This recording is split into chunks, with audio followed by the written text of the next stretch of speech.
ajo që ka majt mu që nga hyrja në burge, dalja dhe sot e kësaj dite është që vizita e pare në nënës time kur ka ardhur me vizitu, ai qëndrimi i saj me syt e pëlhurës po lot që nuk dilnin, ishte që fjala e parë merret pi personit që e di që kur është në prezencë të asaj kur jam, mu nuk më ndodh kur gjë e keqe, se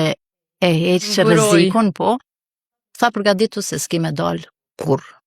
Dere vogël, tha, e madhe për ty, dere vogël për të dal, edhe me kaq e përfundoi atë që në atë moment më duk që i gjithë burgu ra mbi mua. Por që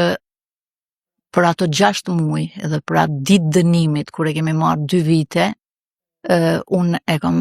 përballu shumë lehtë çdo vendim që ka ardhur, çdo torturë, sepse më përgatiti ajo frazë e saj që është ma keq se sa kjo që është të ndodhë dhe është mrekulli nëse do të dalim gjallë.